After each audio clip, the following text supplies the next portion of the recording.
And now we're live. I was waiting. The numbers didn't count. The 3, 2, 1 countdown didn't happen for me right away. I was waiting. Everybody, welcome to Revenue Through Reputation show. I'm the host, Brandon Lee.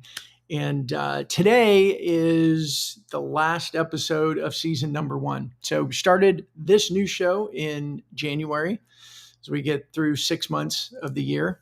I'm going to take a couple weeks off, and it's summertime. A lot of y'all are traveling anyway, so we'll take a few weeks off and then regroup. And I'm not sure what's going to happen afterwards. I'm thinking of changing the name a little bit. I'm thinking of content shifting just a little bit. And today I want to tell you why. I want to talk about why this shift is happening, what's going on in revenue creation from what I see, what I'm reading, what I'm hearing, what I'm talking about with people, specifically around content and using content as a medium to grow our reputations and our networks. So before we get too far along, if you are on the podcast and you're listening, maybe you're on a treadmill, you're sweating, you're listening to it. Awesome. Thank you so much for coming. If you like what you hear, I would be very grateful for a review. And if you really like it, you think, hey, I need to share this with somebody. These cool things we have with phones, you can grab a screen capture and, text it to somebody and say, I was listening to this guy. He's not so bad. He's got a few good things to say. Some things you might want to ignore, but there's a few good things. I'm just kidding. Whatever you want to say, if it's something you want to share with somebody, I'd really appreciate it. And if you're on with any of the videos, we are on LinkedIn, we are on YouTube, we are not on Instagram today.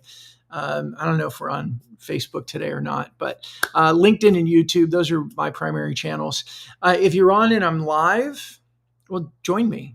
Like, throw in a comment, tell me what you're thinking, tell me where you're from. And so I could wave and say hi, and I won't feel like I'm just all alone here. It's 4th of July week here in the United States, the 4th of July. Like, everybody gets the 4th of July. That was one of my favorite. In 5th grade, I had a teacher that always did like a daily, like little brain teaser. And I fell for this one. And so I always remembered it. The question was, do they have a 4th of July in the UK?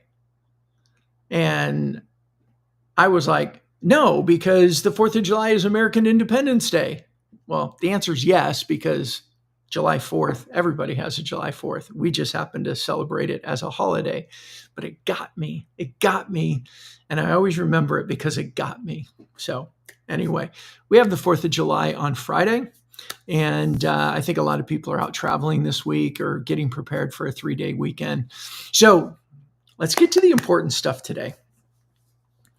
What has been the key themes from the show, and what has been going on in the first 6 months of 2025?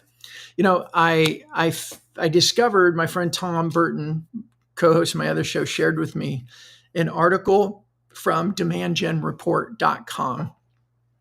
And if you want it, I can throw it in the comments or shoot me a message and I'll send it to you. But it's really, really insightful. And for me, I was thinking like, well, it's about time. Because I felt this shift. I saw the shift coming, but I know change is scary. And so people wait a while, and we don't want to change too soon. We don't want to change too late, but generally we humans are adverse to change. But this report, and I forget how many people were surveyed, but it was all B2B leaders, sales, marketers, but they had 96% of the respondents said that they are revising their company's strategies due to economic headwinds, AI, and a generational shift. So what exactly does that mean? Hey, Butch, thanks for joining us today. So let me repeat that. The Demand Gen reports had 96% of respondents, which, right, super high. They are changing their company's go-to-market strategies because of economic headwinds, AI, and generational shifts. So let's talk a little bit about these. AI, we all get it, right? Whether it's Gen AI or AI for other analytics or AI for lead generation with email outreach, all that stuff. Hey, the AI tools, man, they're sexy, right? I mean, it's easy to get excited about these. Like, oh my gosh, it's going to do more. It's going to be more personalized. The thing is, what I've seen, it's not much different than what we've done before. We're using the same motions. We're using a lot of cold outreach. We're doing a lot of cold email automation. We've got more personalization, which is great, but it's still the model of do more, faster, cheaper. And the strategy behind it is a numbers game. We just get in front of more people, then more people will come to us and we'll fill our pipeline. I'm not making a commentary on it. Yay, nay, good, bad, or indifferent at this point. Years ago, I would have said a lot of the marketing and automation, I poo-pooed it. Even though it was still working, I poo-pooed it because I would kept saying, like, I kept believing, like, this isn't going to work much longer. We're killing the channel of email. We're killing the channel of LinkedIn direct message because of all of these cold, unwanted, generic, mass-produced messages. So that's my concern around AI at this point for lead gen, around content creation. The same concern, generative AI, it still takes time and effort and a human to make it sound the right way. There's just so much bad Gen AI content. And the model is move fast, create content, and publish it. But if it sounds like AI, it walks like AI, it smells like AI, well, our human brain filters are just going to dismiss it and keep moving on. As whether we're going through a LinkedIn feed, or we're looking at emails, like oh man, feels like AI, and we just move on. And we move on pretty quickly. So that's one of the challenges around AI. Everybody says, oh, it doesn't sound like AI. Hey, I think there's some good tools out there. I think one of the best compliments we got over the past several months was a new fist bump customer of ours. He said he was really worried about the commenting tool, the AI tool that we built. And he said, man, I look at some of the comments before they go out and I'm like, did I write that? Or did my twin write that? So I think AI is getting really good in those capacities, which is great. But these are the areas that teams are saying they are shifting: economic reasons, AI, and generational shifts. So here's one of the big things I want to talk to, and this is about the revenue through reputation. 90% of the companies reported that they are encouraging all of their team members, not just senior leaders, to invest in time and resources for being a thought leader with LinkedIn posts, YouTube videos, and even conference participation. The same study also said that companies were increasing their budgets towards live events. And so what's this shift mean? This is the important part that we're seeing here. The shift is going back to human. Now, a lot of you might be listening, if you're like me, we never left human to human. But in some industries and a lot of the tools out there have shifted to mass automation and mass messaging and cold outreach and BDRs, pounding phones and all of that. But the shift is happening to more human-to-human relationship building. That's why 90% reported that they're encouraging not just senior executives, but the entire team to invest time and resources into what they're calling thought leadership. Now, I don't love the term thought leadership. A lot of people will dismiss pretty quickly, oh, I'm not a thought leader. We can talk about that. We're all thought leaders because we have our own unique experiences. If we can get over the imposter syndrome and we can get the courage to share from our own experiences. It doesn't matter if you've got 6 months experience or you've got 60 years experience in the industry. When you share from your own experience, this is what I've lived, this is what I've learned, this is what I'm living, what I'm learning. You can use these platforms to create content to build your reputation. Which, as you guys know, I much prefer the term reputation than thought leader. But, people like to coin terms. And so thought leader got coined and then morphed into 1,000 different definitions. And here we are. So, Brian, thanks for joining me. Yeah, human to human interaction is key. It always has been, is. So bringing this all back to the reputation, and Brian, thank you for saying that. It brought me right back focus where I wanted to go to. If human to human is key, we know that 90% of the companies are saying, go invest time in being thought leaders. What are they saying? They're saying we are not connecting fast enough or with enough people in order to create the right opportunities. So I want to pause there for a second, make sure that we see this. So 96% of companies said they're changing their outreach strategies. They're saying it's due to economic headwinds, AI, and generational shifts. So economic headwinds, we can't afford to put a whole bunch of BDRs or a bunch of people pounding phones that aren't giving us an ROI. That's what economic headwinds mean. I get it. Not as many, there's stuff going on that there are economic headwinds.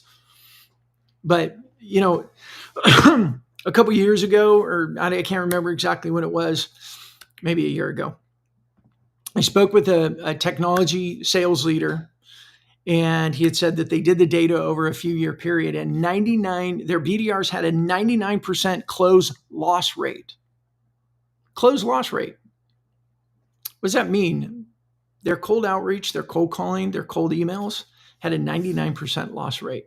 When they looked at the numbers at what they spent versus what they made, it was a no-brainer, and they let go of the entire BDR team. Now, what they did was they outsourced it, and about 9 months later, they realized that wasn't doing anything, so they outsourced it to a new company, and that wasn't working. So they hired a new person to come in and start training their own BDR team again, and that didn't work. I think that was the end of the story for me, from what I heard. I think actually my friend who was a sales leader ended up leaving that company because of the insanity of trying to do the same thing different ways, as I like to call the pedal faster phenomenon. Just, it worked before, just keep doing it again. So,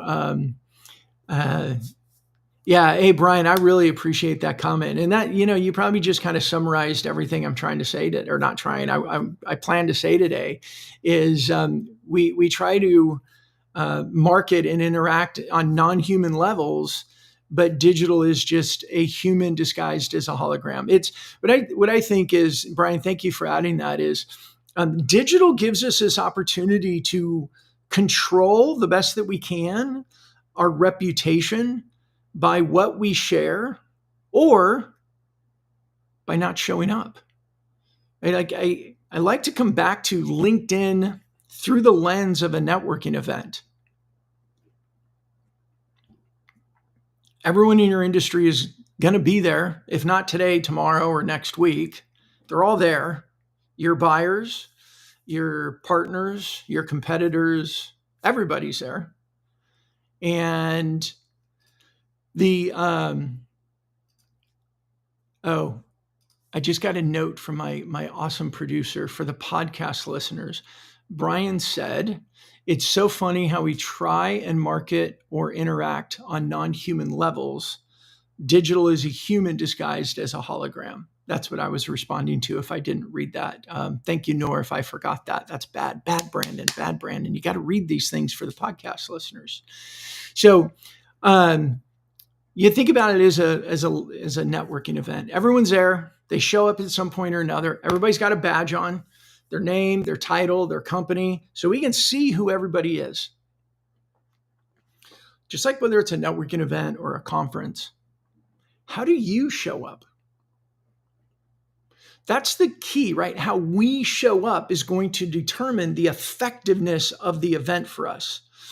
Do we show up, have a plan, go and talk with people, not at people? Like, I mean, when was the last time in a live event that you're looking around, you see someone that got their name tag on, you're like, oh, that's the person I want to meet. And you walk up to them and you pull out your brochure and you put it in their face and go, hey, this is what we do. Do you have 30 minutes tomorrow for coffee so I could tell you more about it? Right? We never do that. We don't do that.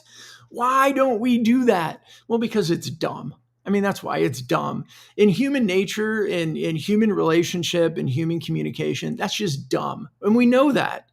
We know that in real life, we would, like, very few people do it. And I got a story of a woman that did do it, and it just didn't work well at all, as you would imagine.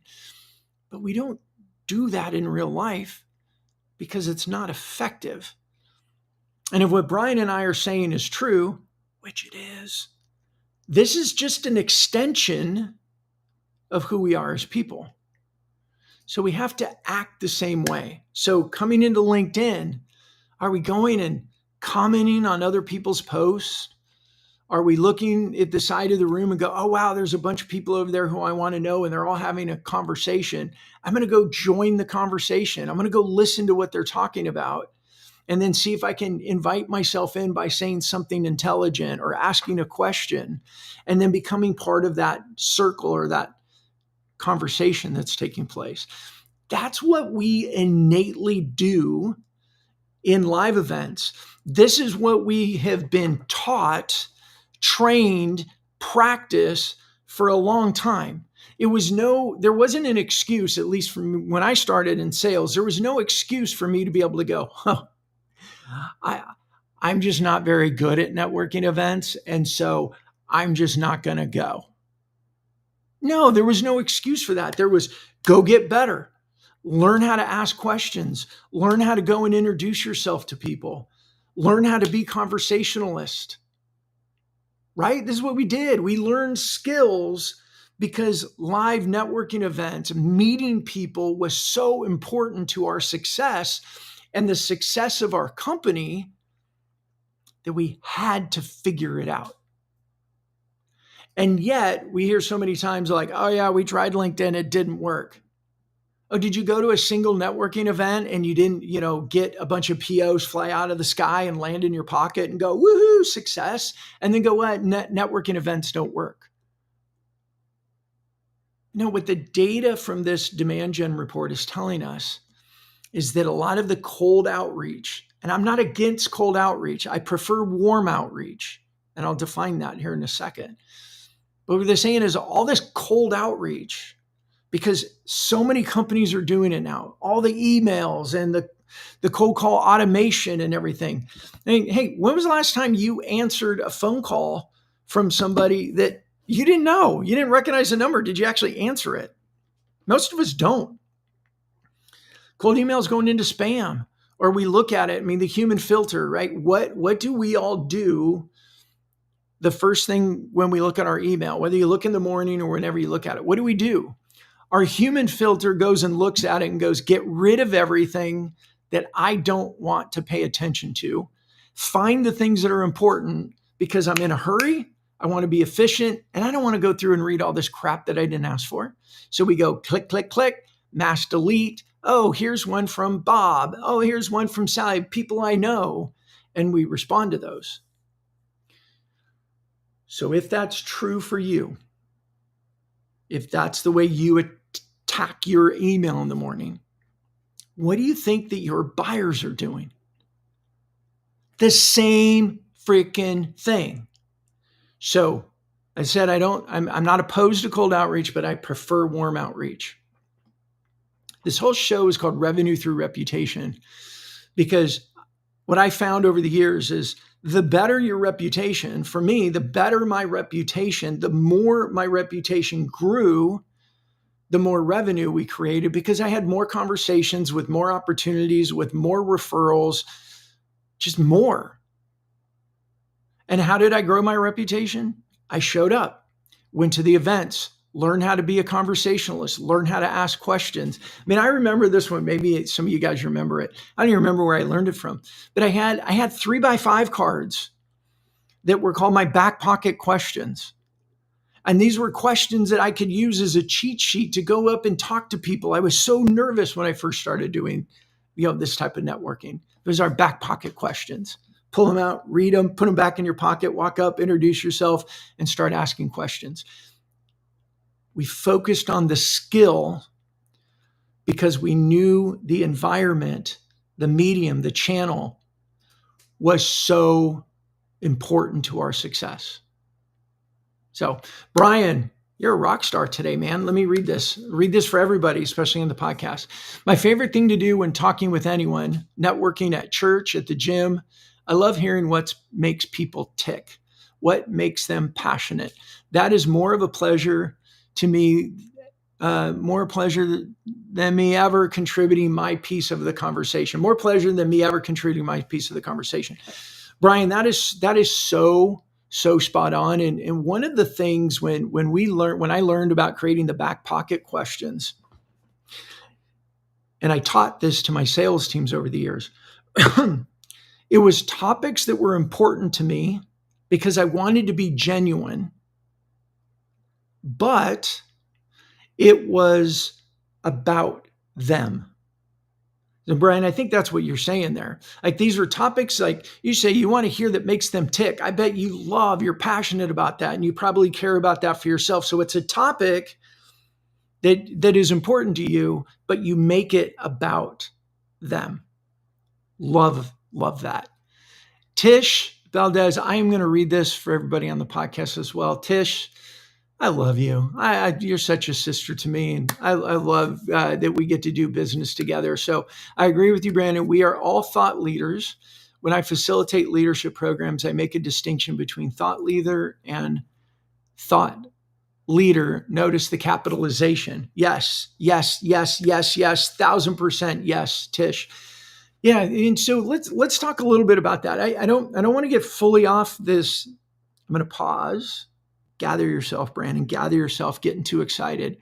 I want to talk about that thought leader with capitals and thought leader without capitals in a second, but I want to finish this thought.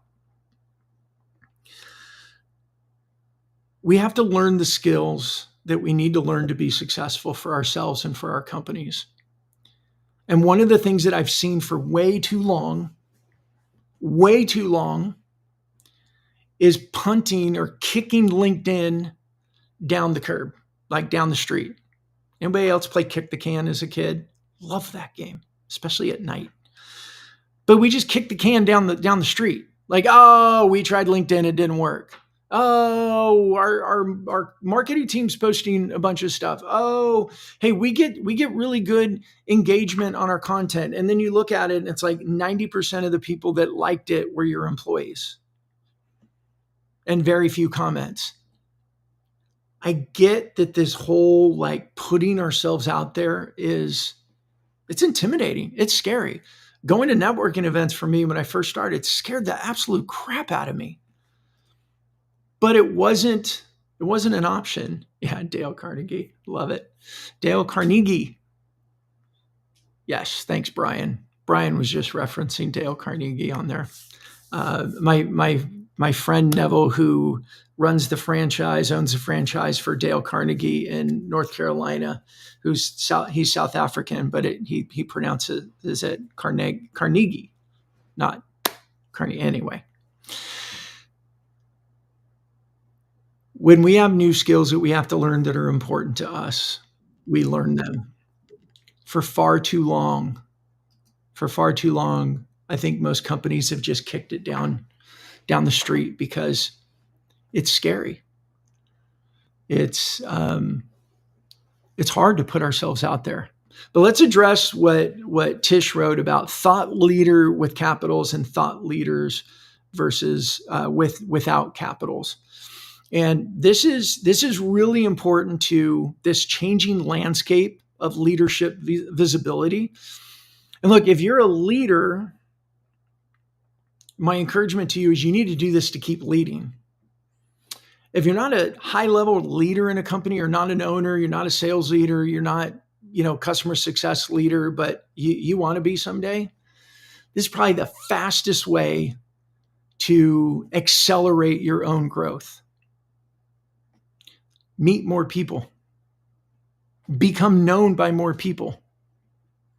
And the way that we do that in 2025 is through these digital channels where we can get in front of thousands and thousands of people every day who get to hear our thoughts with a lowercase t and get to know us before we ever get to know them.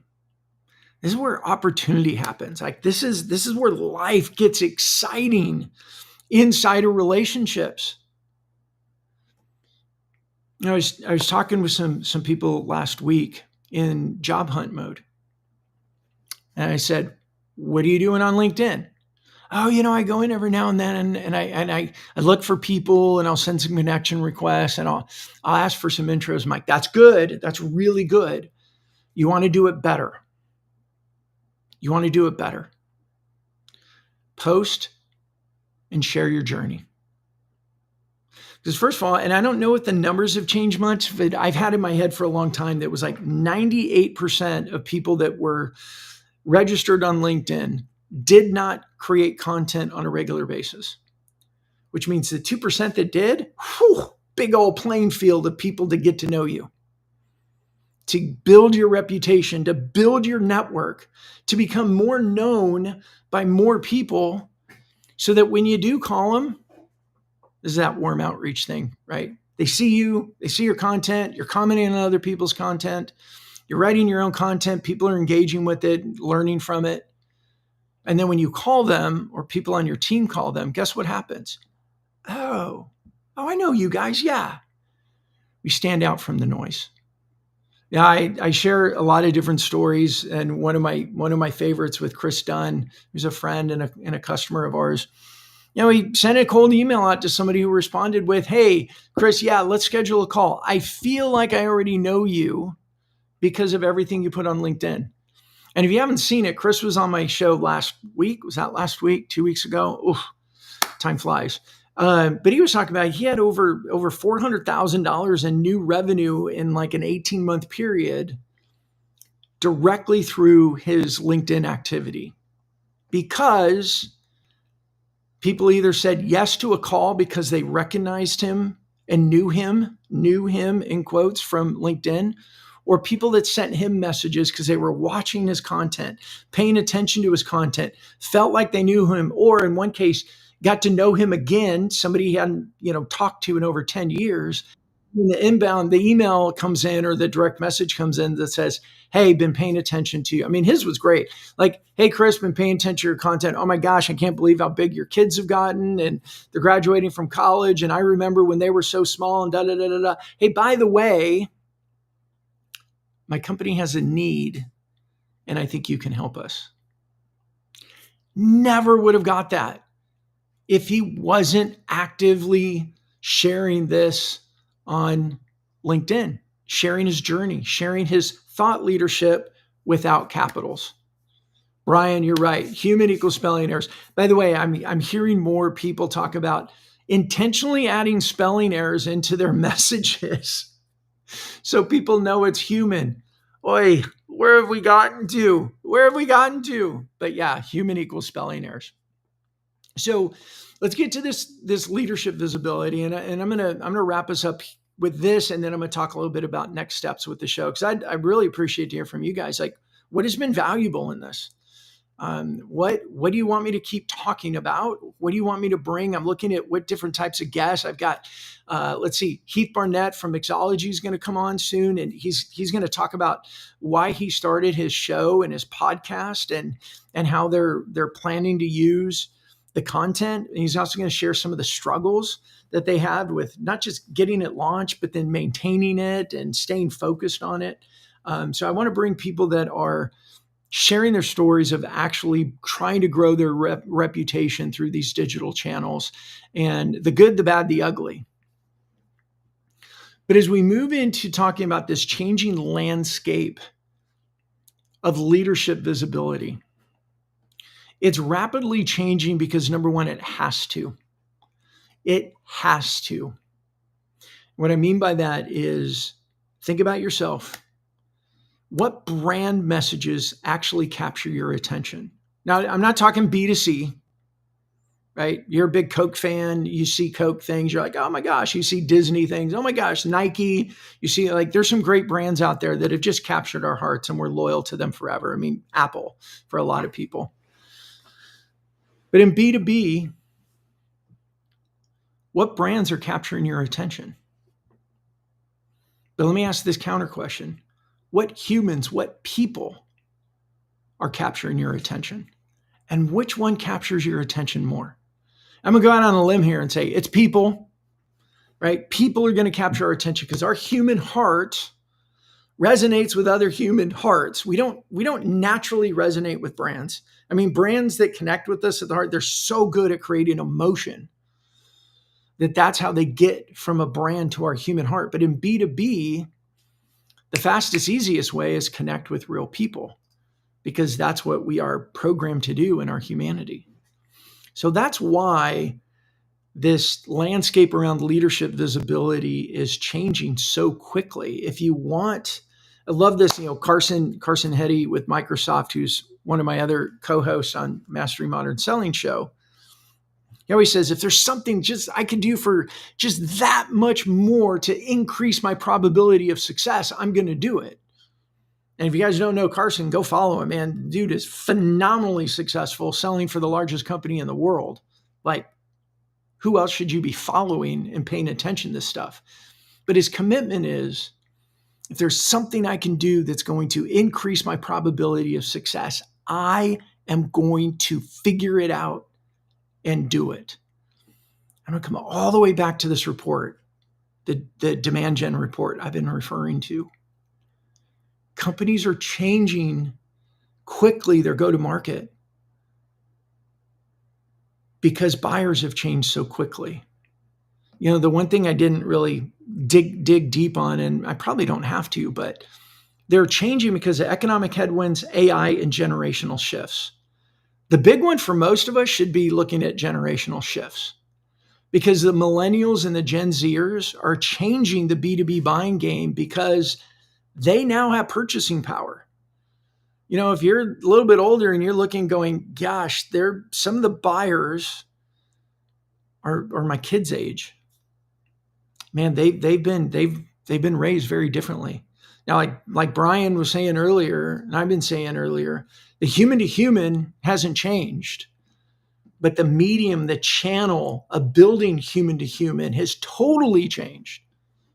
Like I love events. I love going to networking events now. I love going to conferences. I love the opportunity to meet lots of people, but there's only so many of those you can do in a week and in a month and in a year. The digital equivalent is what you're looking at right now, what you're listening to right now if you're on the podcast. It's these digital mediums that allow us to share our journey and to be in front of thousands of people. So leadership visibility, I want to leave you something practical. If you're looking at all this and you're like, you know what, I know I should, send it to your boss, send it to your CEOs, be like, hey, if you do this is going to help me sell more. Man, I love Alice Hyman, friend of mine, if you guys know her. She says that if you're a CEO and you are not active on LinkedIn, you are a sales preventer. Whew, strong words, right? You are a sales preventer if you're not active. Because if you're not strategically bringing your human, your personality, your thought leadership with lowercase t and l to LinkedIn, you're not helping your team open more doors, talk to more people. Whew, big stuff. So how do we do this? It's hard, but it's easy. The hardest part is getting over ourselves. For me, it took me a long time. I mean, just, the imposter syndrome I carry, the shame that I carried, the things that I hid behind. Always try to look best and be important and never let them see you sweat and never let them see you make a mistake. Oh my gosh. Not only was it exhausting, it just didn't work as well in life and in business. Whew. We can talk about therapy another time, but whew, praise God for therapy, man. The hard part is getting over our happy selves. Look, you're going to have some people that are out there that judge you. Doesn't matter if you write content on LinkedIn or not. It doesn't matter if you do a show or not. People are going to judge you. It's just part of life. What we really need to do is surround ourselves with our encouragers and our supporters so that their voices drown out the negative voices. So first step, we got to figure out how we can get comfortable with that. And maybe this will help you.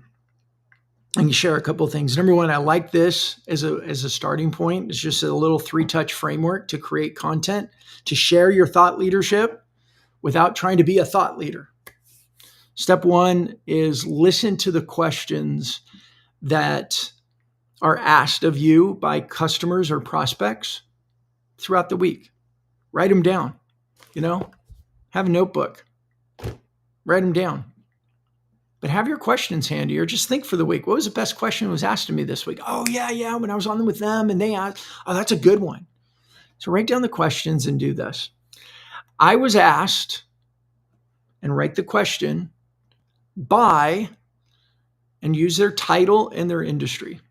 So I was asked, how can my team effectively use LinkedIn to create more pipeline by an enterprise sales leader in the tech space? There's my example, right? For you, I was asked, add the question, by, and add their title and or industry. Set the stage. Here's a question. Who asked it? Number two, this is an important, or this is a good, or this is a very relevant question because. Fill it in. Why is that so important? Because we learned this, right? I learned this in first grade from Mrs. Wilson. There are no stupid questions. I mean, sometimes there's stupid people that ask stupid questions. I'm just kidding. Mrs. Wilson never said that. First grade, Mrs. Wilson, but I remember learning, if you have the question, there's probably a lot of other people in the classroom that have the question. So ask it. Be the one that helps everybody else out by asking the question. So this is an important question because, and answer it. Because like Mrs. Wilson said, if one person asked it to you, there's probably 50 other people that are asking the same question to themselves. And if they're asking that question to themselves and you're the one that's answering it, or you're the one that's speaking about it, or you're the one that's creating the foundation or the platform for a bunch of people to talk about it, guess what? You become a thought leader in their mind. Step 3, here are 3 points to consider if you're also asking this question. And no pressure. It's 1, 2, 3, 5. Answer it the way you would answer it.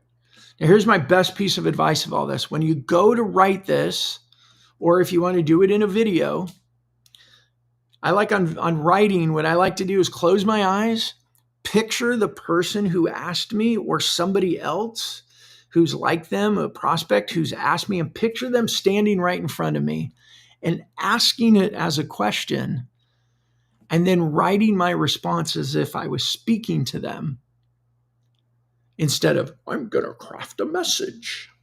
Just speak it. Just speak it. Now, use AI, talk to your AI, do all that, whatever you need to do.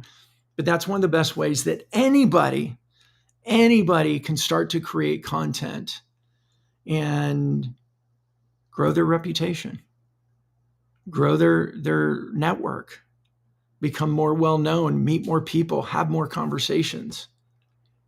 I've just been a firm believer, and I've done this well in my career and I've done this poor in my career.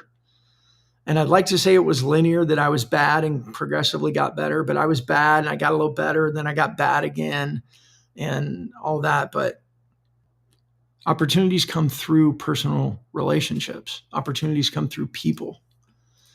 And so networking is so, so crucial for us. And the more people we know, the more opportunities we're going to have. Okay, I'm going to end it with this. Another practical way is think about, what are you living right now? What are you learning right now? When you share those things, it invites people into the conversation, invites them in. It makes them want to connect with you. It becomes more emotional. As we talk about emotionally resonant content, does it resonate emotionally with them? When you're sharing, what am I going through? What am I thinking about? And before you think I'll go too far, I'm not saying open up full Komodo and be like, oh my gosh, I'm going through this, I'm going through that. No, what's going on in your business? Hey, when I look at the industry, this is what's happening. This is how I feel. So what are you living? What are you learning? What have you lived through? What have you learned in the past? And think about it from these lenses. What are you feeling? What are you observing? And what are you thinking? And you can do that in present tense or past tense. What did you think? What did you feel? What did you think or observe in the past when you were going through this? But that's a type of content that creates connection, because we're sharing our journey, sharing our experiences with people, and your experience and the way you think about it and the way you approached it and what you did and the results you got. That is all your uniqueifier. Nobody can take that away from you. And somebody may comment and go, man, that was a stupid decision. You're like, yeah, well, hey, I realized it in hindsight too. Thank you very little. But who cares? When you share your experiences like that, it invites people to build connection. So hey, we're going to wrap up this season of Revenue Through Reputation. We'll be back on July 15th. I don't know what the show is going to be called. I'm still trying to play around about, like, what is it that people really need? What do you all really need? What's the challenge? What are we trying to overcome? And I think it always comes down to how are we building pipeline? How are we creating opportunities? How are we talking to more people to give us an increased probability of being successful? That's what it comes down to. And then when I look at what are the obstacles in the way, man, number one is just the garbage that's between our ears, where we don't feel like we're good enough to do it. We don't feel like we have the credibility to talk. I don't feel like I have the credibility to have a show. I don't believe anyone's going to care what I say. I mean, that's the biggest challenge. And maybe we should focus on that with the beginning of season 2. But then we get into well, I don't know what to say, or I don't know what to do, or I don't have a plan. I don't have a strategy. I'm scared. What if I posted a few things and nobody responded? What do I do? And you know what? Get yourself into a community. I mean, if you don't do it with Fist Bump, that's fine. But get yourself in a community of people. I mean, I love it when we're talking about things and someone goes, "Oh my gosh, I did this and it was so bad," and you got other people like, yeah, been there, done that. You'll get over it. Lick your wound, move on. Like, it just makes us feel good. Like, oh, I'm not the only moron in the world that did this. Like, I'm not the only person in the world that stepped in this big pile of dog poo and made a mistake. Like, have community around you. It's one of the best ways to do it. And then number 3 is really just try, just start, just do it, just get going, make the mistakes, learn from it. I found over the years, the biggest critics to what I have done, and I think from what I've seen with other people, the biggest critics are the ones that really wish they could do it and just haven't gotten themselves out of the way to actually do it themselves. So I now flip the switch. I like to take criticism as a badge of honor. You want to do what I'm doing and you're just too scared to do it. Throw those stones, man. Bring them on. I just can. Sometimes I got to speak that way in my own head to myself to make me feel better and feel good and stay focused. So anyway, hey, Brian, Tish, Butch, Thank you guys for joining. Thank you for your comments and being a part of this show. For anyone else, if you're on the podcast, you're listening to this later. Hey, all the questions, they're there for you too. Add them in the comments. I'll see them. I'll come back. Send me a direct message. What do you guys want me to do with the show? Where do you want it to go? I want it to be about you. I want to hear what you think it needs to be, what you need to be better in your job or running your company. And then I want to deliver that to you. So everybody, thank you so much. Let's see, Canadians, happy Canada Day. I had a couple of my friends go, hey, not going to make your show. It's Canada Day. And honestly, being on Canada Day out on a boat at their cottage was much more important than listening to me. Thank you, Brian. I appreciate it. Thanks for the comments. And then for everyone in the U.S., happy 4th of July on Friday. Stay safe. Be careful with the fireworks and all that. I'm so excited for fireworks this year. I don't know why. Like my inner child was just like, fireworks are going to be fun. I'm going to take my daughter tonight and we're going to go load up on some fireworks and have some fun with it. So, happy holidays to everybody. If you're anywhere else in the world, I know we got some folks in the UK and I got my team in Cairo. I got my team in Argentina, and we've got our first prospective customers coming in from Argentina, which is exciting. Vamos a tener clientes en español. I'm going to be able to start speaking more Spanish with work, which is really exciting and for me, and I can't wait. So we got really good stuff. I'm excited. Please continue to join us. Tell me what you need. Tell me where you'd like to see the show go, and we'll make it happen because I want to be here to serve you all. All right. Thanks, everybody. Have a great week, and we'll talk to you soon.